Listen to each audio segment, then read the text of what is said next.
New, Ohio records its highest number of positive cases of the coronavirus since April. We'll tell you which cities in Northeast Ohio are surging. We'll also provide some very important context that might make you feel a little bit better.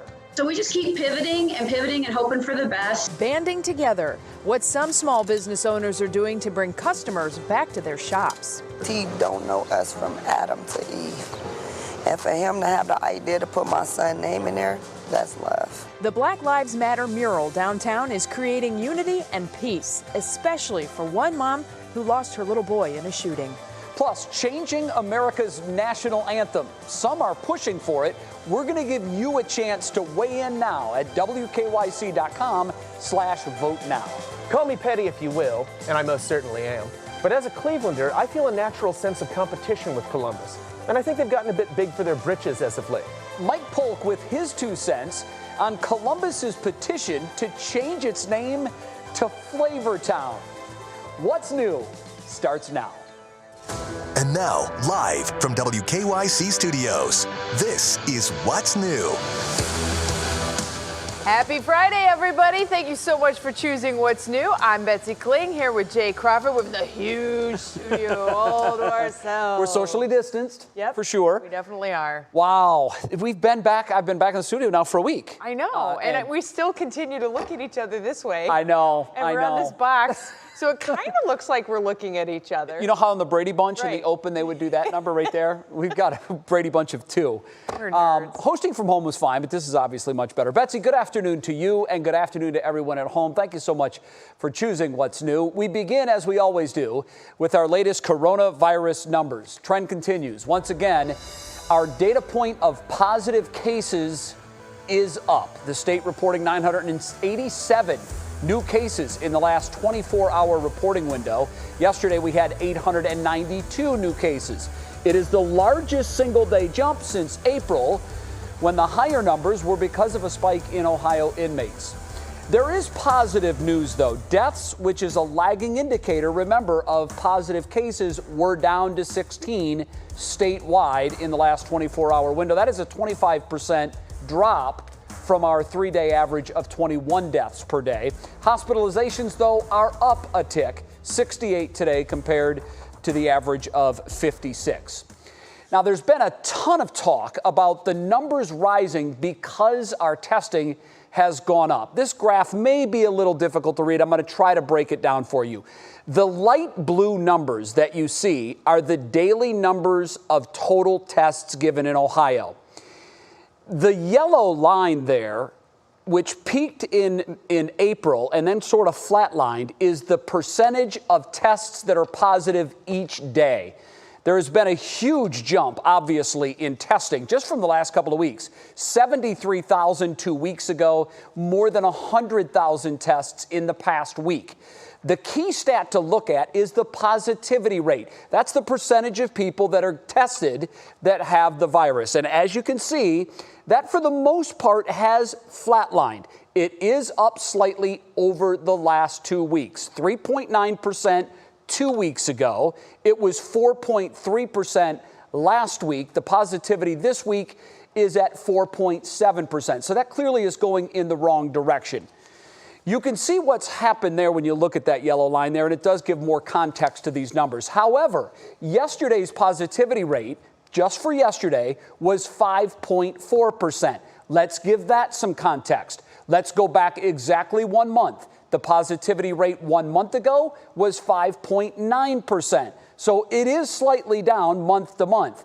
2 months ago, the positivity rate was all the way up at 10%. But also keep in mind, that's when we were testing people that primarily thought they had the virus. Now, anyone that wants the test can get it. So make of those numbers what you will. Those numbers are statewide. What's going on here in Northeast Ohio? For that, we bring in senior health correspondent Monica Robbins. Monica, a very good afternoon to you. Good afternoon to you too, Jay. You know, coronavirus are up. They're across Ohio. The trend is the same right here in Cuyahoga County. On June 12th, you may remember, we had our lowest number in 2 months, but then the increase started, and basically all of Northeast Ohio is in the blue zone. That's the Department of Health map. But obviously, the darker the color, the higher the cases, and Cuyahoga County is second in the state with the highest number of cases. Researchers say numbers have been shooting up in the past 10 days, and they're expecting this increase to continue for another few weeks. And what happens in Cuyahoga County tends to ripple out to outlying counties, anywhere from 1 to a 4-week period. And it comes down to behaviors of making people making more contact without protection. Wearing masks, socially distancing. And I think now it's becoming increasingly important to realize that even if you are young and healthy and not sick at all, you can still be making other people sick.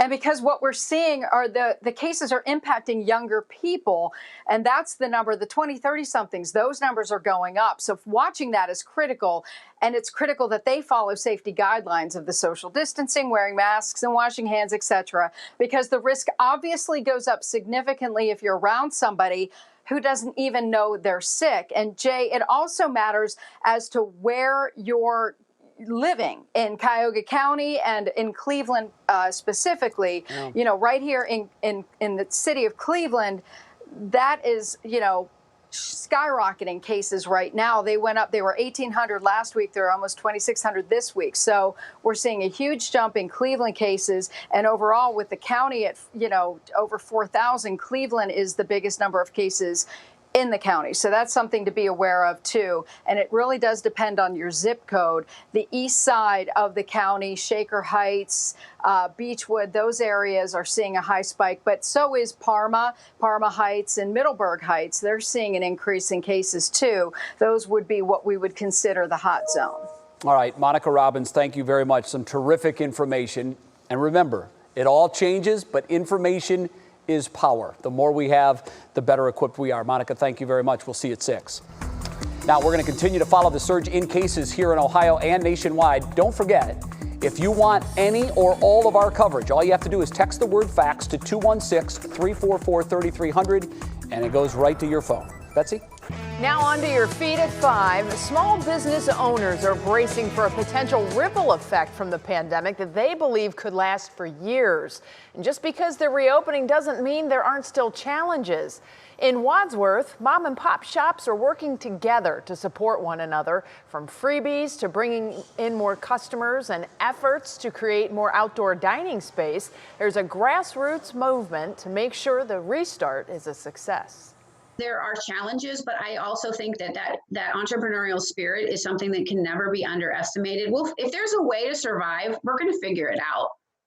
But they're not all going to survive. I mean, that's also the reality. And it won't be for lack of trying. Well, small businesses say they need your support now more than ever.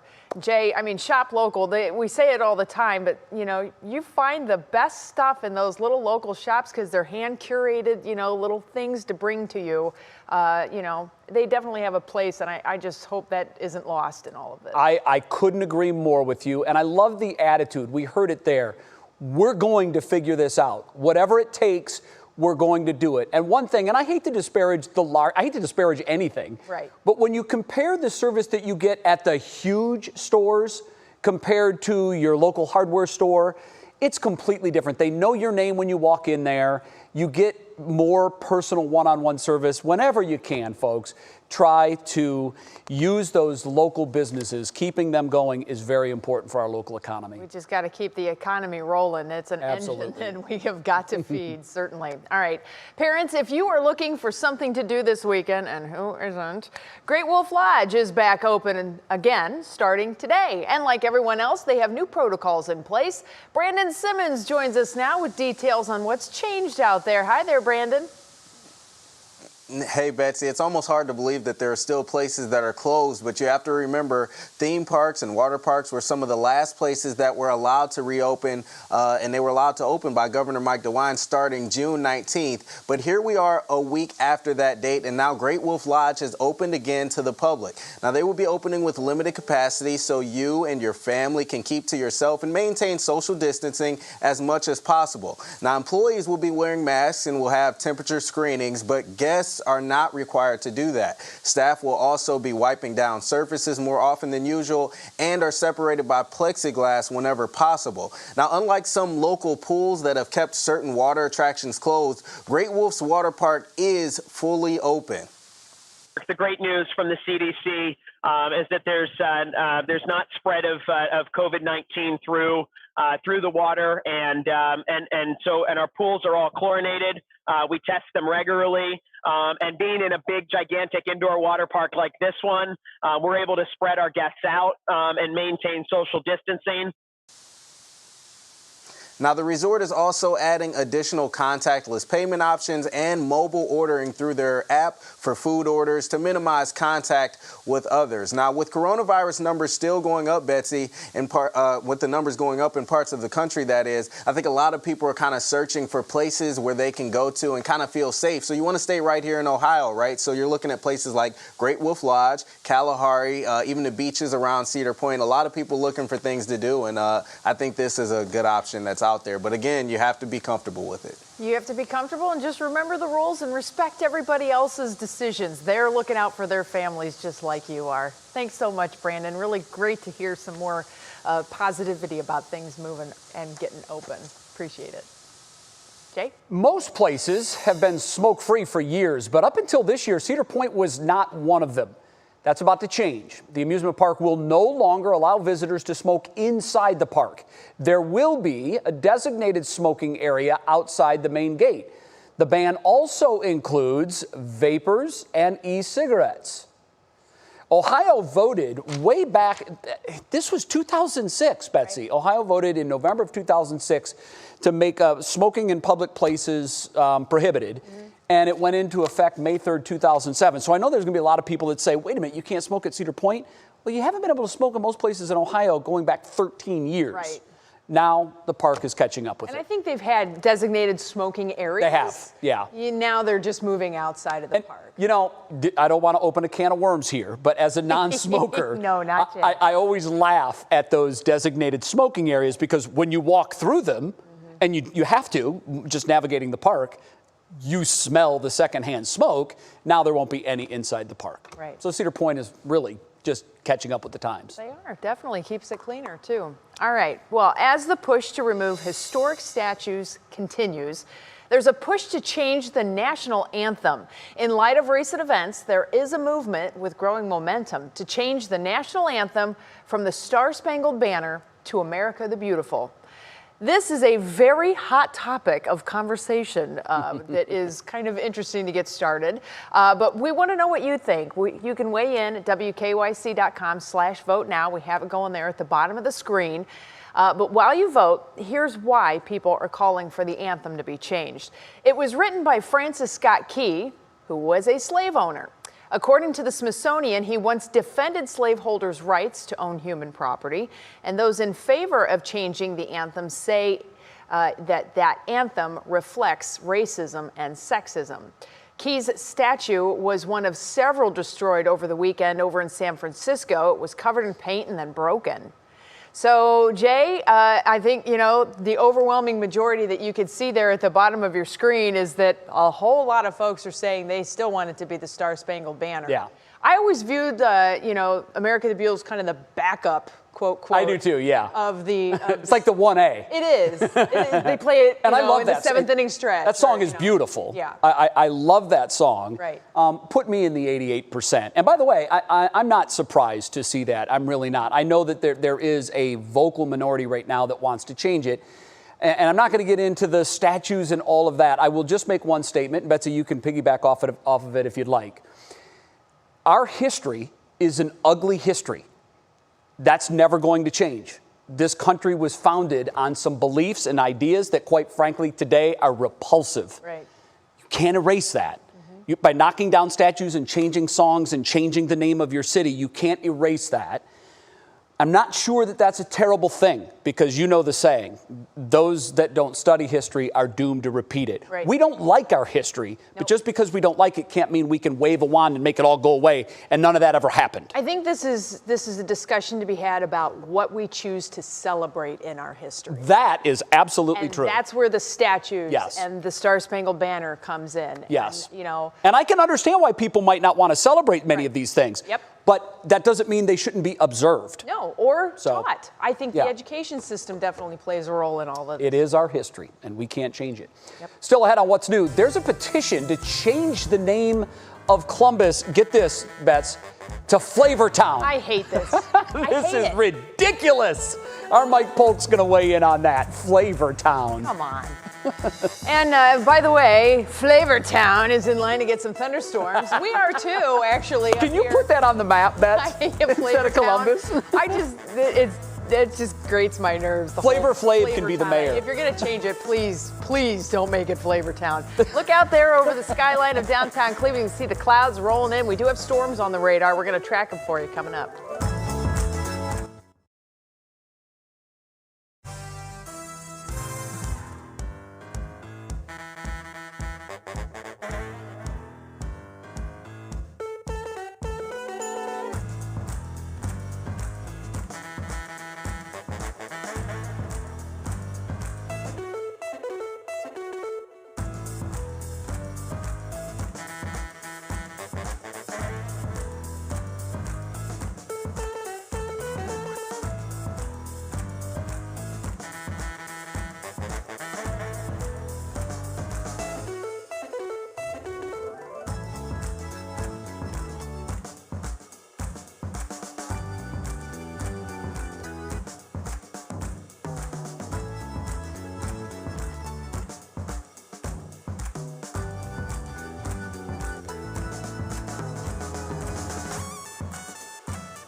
Welcome back to What's New. The city of Columbus has already promised to remove the Christopher Columbus statue that stands outside of their city hall. But there's a growing movement to rid the state capitol of even more ties to the explorer by proposing the city, Betsy, changes its name. And the new suggestion might surprise you. Our Mike Polk Jr. has some thoughts on the idea. Welcome back to the Ohio State-Michigan Showdown, live from Flavortown, USA. That could take some getting used to. As the nationwide conversation around racial inequality continues, the legacy of old Chris Columbus has come under renewed scrutiny. And, as it turns out, if you dig into his story much deeper than just learning the names of his 3 ships, he doesn't exactly come off looking like the man of the year. Many Ohioans now wish to disconnect themselves entirely from Columbus. Plans are already in motion to remove his statues from the capital, much to the chagrin of Ohio's pigeon population. And now there's even a movement to change the name of the city itself. Nearly 100,000 people have already signed an online petition that would rename Columbus Flavortown. an homage to the catchphrase of celebrity restaurateur Guy Fieri, whom I was surprised to learn was actually born in Columbus. Flavortown. Good for him. Now, speaking personally, I'm all for this Flavortown name change, though I'll admit my reasons are less than pure. You see, I don't really care for the city of Columbus very much. And I like that this would make them look silly. Call me petty if you will, and I most certainly am, but as a Clevelander, I feel a natural sense of competition with Columbus, and I think they've gotten a bit big for their britches as of late. I don't like their economic stability. Having all of those steady government jobs gives them a distinct advantage over us. That's not cool. I also won't soon forget that a couple years back they attempted to steal Brown's training camp from us, which really put a bee in my bonnet. Hey Columbus, I don't know if you noticed, but you already have a pretty solid football team of your own. How about you let us appreciate our bad football team in its entirety? And the preseason is the best time of year for us. That's when we get to enjoy the delusional hope of potential success. Back off. Also, I'm sorry, but the city of Columbus simply lacks character. It's fine, it's clean, it's acceptable, but there's nothing particularly interesting about it. It's like the Applebee's of Ohio cities, which is why Flavortown is such a perfect name for it, because that actually sounds like the title of the appetizer menu section at a bland chain restaurant. Another bonus to this move, because the city would remain the state capital, I would assume, that would mean that all of Governor DeWine's press conferences would be coming to us live from Flavortown. Flavortown. Which is pretty hilarious in and of itself. Further convoluting an already ridiculous story, the Anheuser-Busch Corporation has chimed in on this development, promising free Bud Light Seltzer for all of Columbus if the city does in fact change its name to Flavortown in honor of Guy Fieri. And you can tell it's the year 2020 because I just said that sentence on the news and none of you even batted an eye. Of course, the chances of Columbus actually changing its name are very slim. But just to be safe, I took the liberty of updating their city flag just in case. Flavortown. You're welcome, soon to be Flavortown. This is Mike Polk reporting for 3 News in Cleveland. Wow. I love the way you come at that. You hope that it goes to Flavortown because it would make them look absolutely ridiculous. Yes, exclusively. Now, it's not very likely, obvious that that's going to happen necessarily, but it is nice to dream, isn't it, guys? It is. Betsy, I've got an idea, and Mike, you can weigh in on this. We're a democracy. Right. Let's not have an online petition. Let's not try to bribe votes with a free seltzer. Wow. 10 years from now, how will that feel when you're still Flavortown? Put it on the ballot. Let the people of Columbus decide. Do you want to change the name? Then you can have another discussion what you change it to. It's a democracy. Same with statues. Sure. Put them on the city ballots. Do you like this statue or do you want it to go? Done. Absolutely, I agree. Now, worst case scenario is if the city remains named Columbus, just pretend it's named after Chris Columbus, the director, who is also from Ohio and directed Adventures in Babysitting, a couple of the Harry Potter movies. I mean, you could do worse than that. So, you know, we could just pretend it's for him. That's my recommendation. It's a win-win for the director, right? Mike, you made me laugh. I needed that this Friday. Thank you very much. I'm glad. I would have, changing the name of Columbus is okay, but it's the state capital. As everybody learns. Yeah. Don't embarrass us, Columbus. Please. All right, poor Mike is out there dancing. Let's go to weather. We do have plenty to talk about because we have scattered showers and thunderstorms that are rumbling our way. This evening, keep an eye out. If you are going to be out on the patios around Northeast Ohio, whether it's yours or someplace else, do note that we do have the scattered showers and storms. Our 3 News app is a really handy thing to have in your hand when you are out and about because the scattered storms show up beautifully on the radar, live interactive radar that's right there. It's integrated with the app. It's fantastic. Check out the storms that are starting to fire up. Erie and Huron counties, as well as down toward Richland County. All of this moving from west to east through the area. Nothing severe, but we do have the possibility for some strong, maybe severe storms as we get into the overnight. We're going to continue to inherit storms from farther west. Sitting in the 80s throughout much of northern Ohio right now, but the big difference has been the humidity. Baby steps. It's been creeping up through the day today. So far, the dew points are still in the mid-50s east. That's kind of helping to suppress the rain. Whereas farther west, look at this, it's ultra soupy out here in the Plain States, and that is exactly where our thunderstorms are coming from. So they're going to grow here in the western portion of the Great Lakes and then continue to move our way as we go through the night. So we're expecting waves of thunderstorms to come in. Big picture first, you can see the waves as they fire up and they move through as we get into the overnight hours. We're expecting this to continue. In between, though, we'll we'll have nice big chunks of dry time. So it's not a washout of a forecast tonight. And then even tomorrow, we're expecting some dry periods as well. Here's a closer look at your National Design Mart hour-by-hour forecast. We stay in the 70s through the evening. You're going to feel the muggies.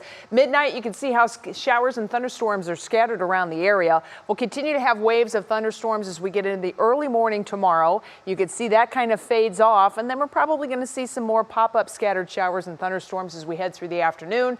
Temperatures, thanks to a little peak of sunshine or two, should still manage to make it into the 80s. On the lake, a westerly wind expected for tomorrow, 2 to 4 footers out there, occasional 6 footers. We may have a small craft advisory issued, but there's your Universal Windows direct forecast. We're going to hold the low 80s. We clear out on Sunday. That's good news. What's bad news is just how clear we get. Lots and lots of sunshine. It's great for summer lovers, but unfortunately that means we're getting pretty parched as far as your lawns and your gardens go, and especially when you see the temperatures that are starting to go up that much. All right, coming up next, clicking in Cleveland. We'll be right back.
All right, everybody, it's time now to see what is clicking in Cleveland on this Friday afternoon with our digital anchor, Stephanie Haney. Hi there, Stephanie. Hey there, Betsy. All right, we're starting off with some COVID-19 news related to the comeback of Major League Baseball and professional basketball, but don't get too worried right away, okay? So we know today that multiple players for the Cleveland Indians have tested positive for COVID-19, but those who did have either already recovered or have mild cases, and none of the players have opted out of playing. As for the NBA, 16 players expected to play in Orlando next month have tested positive, including Malcolm Brogdon of Indiana and Sacramento teammates Jabari Parker and Alex Len. That's 16 out of 302 players tested, so 5.3%. And they'll be isolated until they're clear by a physician, and testing will continue through the season. Here in Cleveland, we have our own petition up on change.org. This one calls for the removal of the statue of Christopher Columbus in Little Italy with someone much closer to home. So the petition calls to replace Columbus with Chef Ettore Boiardi, better known as Chef Boyardee from the cans in our cupboards. He first landed on Ellis Island from Italy in 1914 and moved here to Cleveland 12 years later, where he opened his restaurant on East 9th, and he made it famous from there.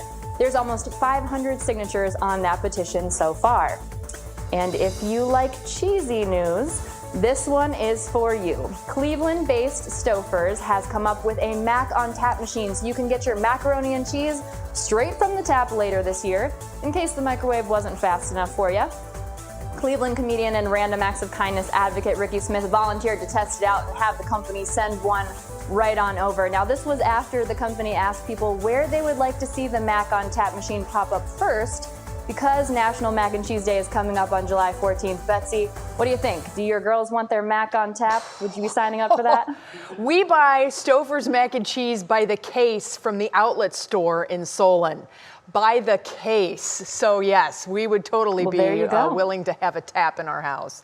That'd be fantastic. All right, Stephanie, thank you. Cute story there for sure. Well, still ahead, Dr. Fauci is talking about the possibility of pool testing. We'll explain what that means as the second half of What's New comes right back.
And now, live from WKYC Studios, this is What's New.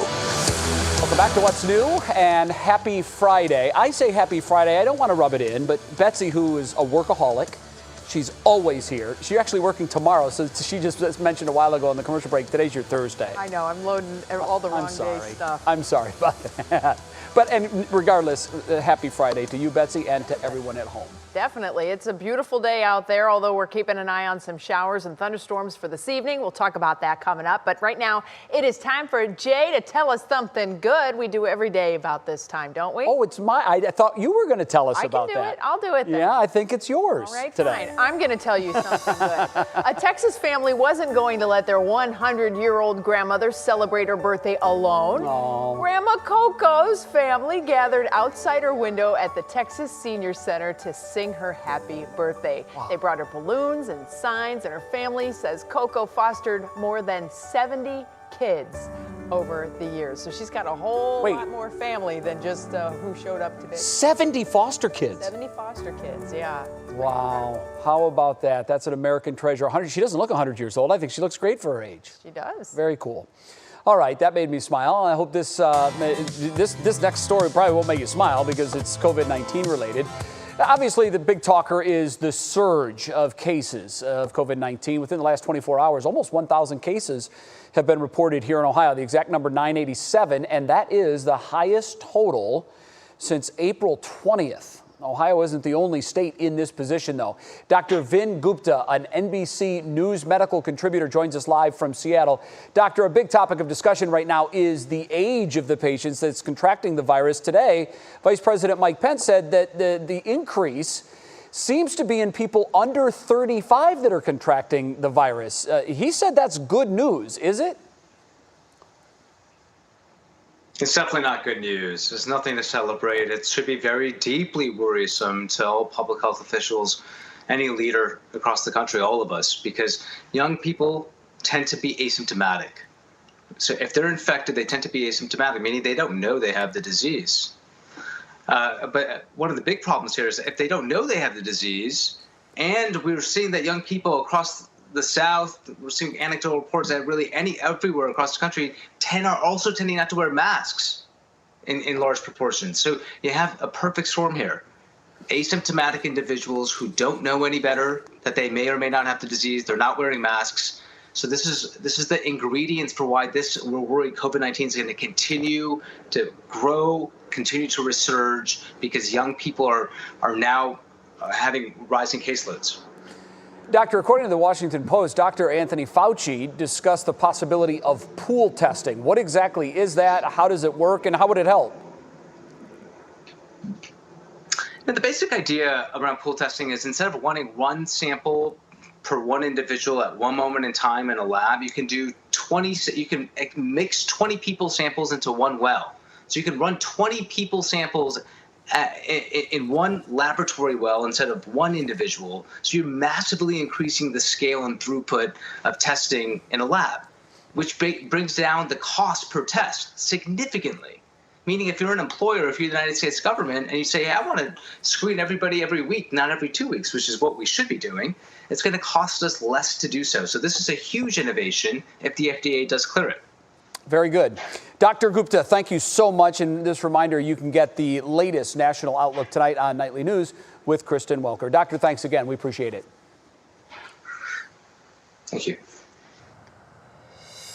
Well, it's time now to get a check on some of the other headlines making news today. Tiffany Tarpley joins us from the newsroom with more on that. Hi, Tiff. Hi, Betsy. A federal appeals court has ruled against the White House in its transfer of military money to build sections of the U.S. border wall with Mexico.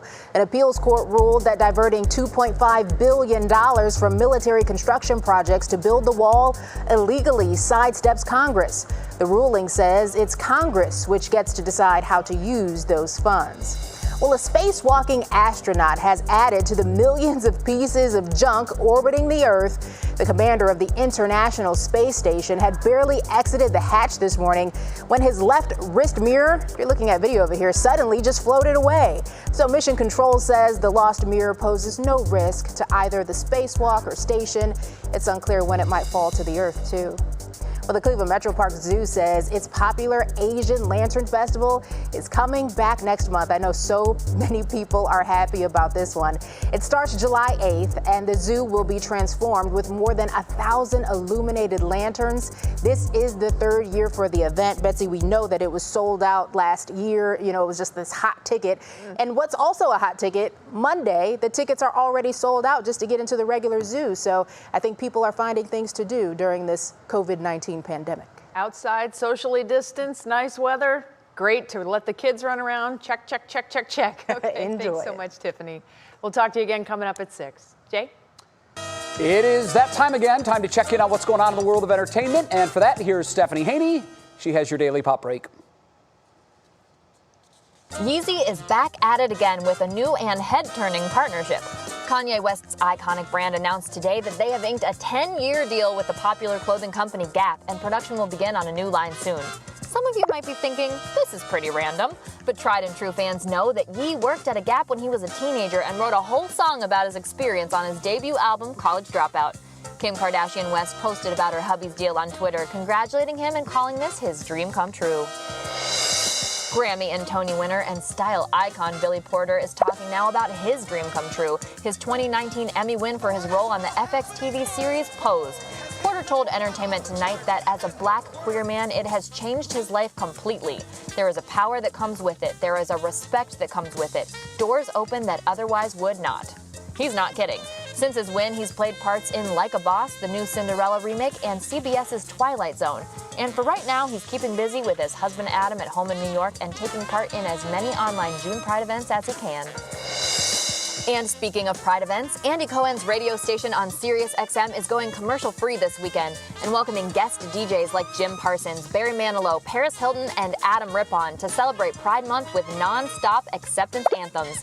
Expect hits from Lady Gaga, George Michael, Elton John, and more. Plus, Olivia Newton-John is joining Andy to talk about her iconic role in Xanadu. The pop-up channel launched at 5 p.m. today and goes through Sunday night at 8 on Sirius XM Channel 102. You know what I'll be listening to this weekend. Today is special for a very another reason. It is Take Your Dog to Work Day. And this is the very best part about working home for me is I get to be with Harry Winston the Puggle every single day. And I will tell you what, Jay and Betsy, he's a great producer. And he always reminds me when it's lunchtime. Yeah, I love that. Dogs like have this internal clock and they never miss by a minute. Hello there, Winston. What a cute animal that is. Hey. Yeah, people ask me. Had to bring him in twice as nice. Steph, people would always ask me what's the best part of working at home, and I'm around my dogs 24/7. It was great. It really is. Yep, his little snores are like my own white noise machine all day long. It's really soothing. That's a pretty good white noise machine. Steph, thank you very much. Have a great weekend. You too. Well, the next big celebrity could be right here in Northeast Ohio. The 2020 Shining Star CLE singing competition is looking for contestants. The winner gets a $10,000 scholarship. This year's show is going to be virtual. Students with graduation dates between 2021 and 2024 can enter for free. So those are the high schoolers. The deadline is July 1st. All musical genres are welcome, and the top 4 winners will win cash prizes. Here's some advice from last year's winner. My advice to people when they're picking their song is pick a song that speaks to them in their hearts. Because a lot of the thing in Shining Star that the director likes to focus on is the acting and the presenting of the piece. So finding a piece that you could connect to and really portray the character in the song would really help you in the end. Shining Star CLE benefits memory care programs at Montefiore. To learn more about the competition, we have an update for you, WKYC.com. Pretty cool. $10,000, nothing to shake a stick at. Picking fruit is a family tradition for many. Next, we spotlight 2 farms to see how they're managing the pandemic. Well, it's berry picking weather, that's for sure. You better get out there quick, though, because things are going to be heating up in the coming days. We do have showers and storms we're keeping an eye on right now. We're going to talk about that. We'll look ahead through the rest of the weekend, too. Straight ahead.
Welcome back to What's New. Here's the understatement of the year, Betsy. You ready for this? 2020's been a rough year. No. Boy, has it. And the hits just keep on coming. There may have been a glimmer of hope to get outside and enjoy what for many has become a long-standing family tradition. That's right, picking your own strawberries. It is such a fun family activity that a whole lot of people enjoy, but this year there wasn't a berry boom. Photojournalist Carl Bachtel tells the tale of two farms and how they are dealing with it. The pick-your-own berry fields at Patterson's Fruit Farm are looking a bit empty. David Patterson says the plants look green and lush, and there's some fruit, just not enough for pick-your-own. There's a chance we could be done. The crop was limited this year, and we've had such heavy pressure picking them that we're getting towards the end. The berries are getting smaller. Patterson's is done, but they do have local berries in their market. Down the road a piece in Portage County since Walnut Drive Gardens. They grow multiple crops of pick-your-own fruits and veggies. The strawberry season this year? Busy and short. Farmer Chris Saul says their crop was about average, but the crowds weren't. Opening day was announced on their Facebook page at 10 p.m. the night before. I think the first person showed up at 7:15, waited 45 minutes to get in at 8 o'clock, and by 8:10 we had 50 cars on the lot. By 10 to 11 we had 200 cars on our lot. COVID-19 cabin fever still has people coming out to pick, but most of the strawberries are gone. We noticed a lot of people coming out saying this is our tradition for Father's Day, or we can't wait. But wait they must. The plants look good, so that should give us a good crop next year. There's more you can pick at Walnut Drive. So the next thing will be red raspberries, black raspberries, sugar snap peas, and then blackberries. So get out and start a new tradition. In Suffield, Carl Bachtel, 3 News. Thanks, Yum. Carl. I want fruit now. I know. I can't. I'm not sure where my wife went. Her and my mother-in-law go every year to pick strawberries, Bets, and they said that the crop wasn't as good as it is normally, but they had to get there at like 7 o'clock in the morning just to make sure that they would get out into the field because the crop was thin this year and they didn't know how long it was going to last. But I will say the strawberry jam, it's so good. Right? It's still very good. We popped out to Fitch's Farm Market out in Avon with the girls. They were packed. We're like, okay, we'll just buy some from the store. Done. Take the easy way out. We picked them. Look at us. So, were the girls okay with that? Oh, yeah, they're all right with it. Yeah, very good. Violet totally fine with it. Josie wanted to go eat berries. Shocker. Let's take a look at what's happening as far as the forecast goes, friends, because we will be rumbling as we get into the night tonight. Scattered showers and storms are going to be with us as we head through the overnight and then periodically through the day tomorrow, too. We're going to stay in the 70s, so it's definitely muggy out there. We're sitting upper 70s, low 80s at this point, and we're just starting to see some of these rain showers coming in. There's a live look at the radar for you. I'm going to put it in motion now. You can kind of see how everything is moving from west to east. Not seeing a lot of growth, though. There is still some fairly dry air in place over northeast Ohio, and that's kind of helping to soak up some of this. That's not going to last long, though. Overnight tonight, we'll finally start to see that humidity really taking hold. That being said, farther south, there is still plenty of juice in the air, and as you can see, southern sections of Richland County, way even south of Belleville, we're getting some of these heavier thunderstorms, and then we just had a severe thunderstorm warning issued well west of Mansfield, even west of Bucyrus at that point, but certainly that is a sign of what we are anticipating to continue as we get into the overnight hours tonight. The upscale growth is going to happen west of us, meaning we're going to find the thunderstorms really firing up here, Indiana, Michigan, and then we will inherit those later tonight. We're watching this area right here that's just now coming through southern portions of Wisconsin, and that will jump the lake and then hopefully kind of temper things a little bit as it gets to us. All that being said, now your National Designer hour-by-hour forecast does have the scattered storms in the forecast as we get into the late evening hours. Temperatures are going to stay in the 70s. We'll hold on to our southwesterly breezes. Scattered showers and thunderstorms as we go through the overnight hours. If you have to, sorry for the term, but drug your puppy, you know what I mean? Like give the doggy downers for the thunderstorms. It might be a good night to do that because we could get some boomers that are moving through, especially toward morning. We'll continue to have an isolated to a scattered rain and thunder chance as we go through the day tomorrow. It's not going to be a washout, but we will have periodic waves of rain and possibly thunderstorms to contend with. I think the big push tonight will be the strongest, and then tomorrow is just a little bit more of the isolated to scattered. So we're still going to call it likely with low 80s, mainly cloudy skies otherwise. The rest of your weekend and your Universal Windows Direct forecast has us clearing out. And then Boy, what a summer week we have coming next week. Lots of sunshine, dry weather, temperatures sneaking back into the mid and upper 80s. Jay, I know how much you love to water your garden. So next week is your week. My water bill is going to go sky high. Exactly. All right, Bets, thanks. Still ahead, this Black Lives Matter mural is bringing unity to the community, especially to a mom who lost her son. Also, Lorraine police officers brightened one young boy's day after his car was destroyed in a storm. That story coming up. It's our Worth the Watch.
Welcome back to What's New. By now, you've seen the images of the Black Lives Matter mural on East 93rd Street.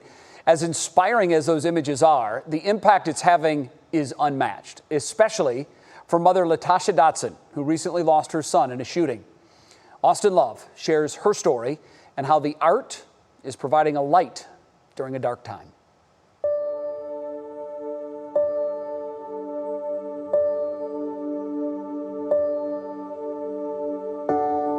Grew up over here. We lost a lot of wonderful people over here. It's a perfect place because there was a lot of stuff that happened from Raymond to Bessemer. I've never seen nothing like this before, and especially right here. This is amazing. We want to make a statement. We want to do it here, though. We want to do it in the community to bring black art to the black neighborhood and just show people that Black Lives Matter. When Ricky Smith got the inspiration for the Black Lives Matter mural, he never knew the true impact that it would have.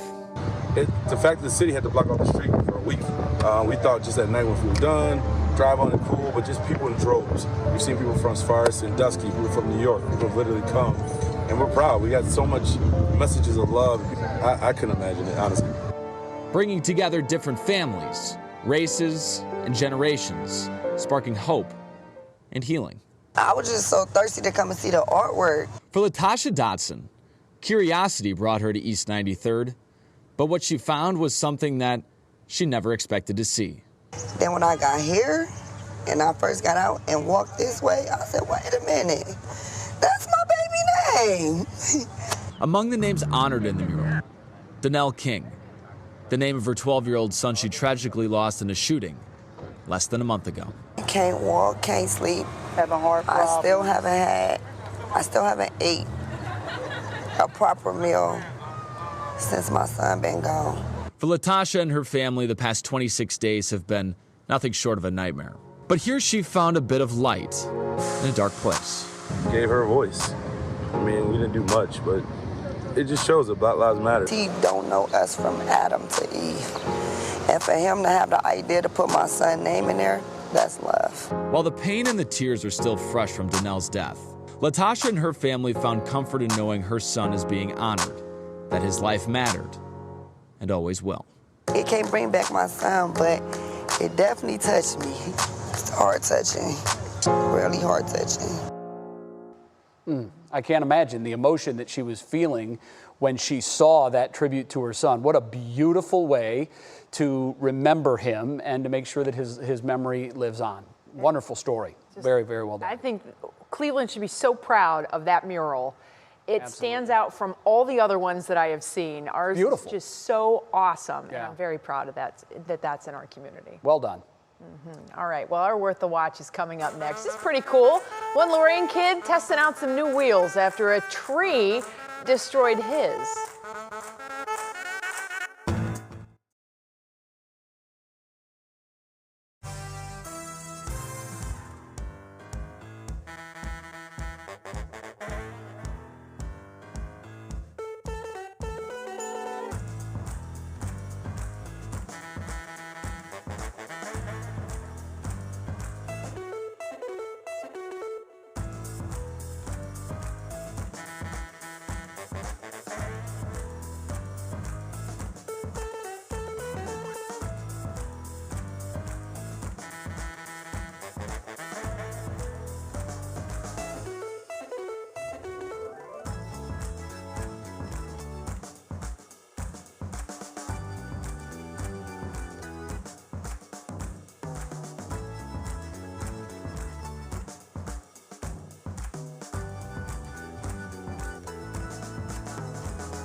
All right, everybody, time to wrap it up with our Worth the Watch video. Now, when Lorraine's police chief found out that a 3-year-old little man named Braylon, well, his toy car was destroyed by a tree during a storm, the chief jumped into action. The department partnered with the FOP to buy him a new car. What? They even had authentic Lorraine Police Department decals put on it.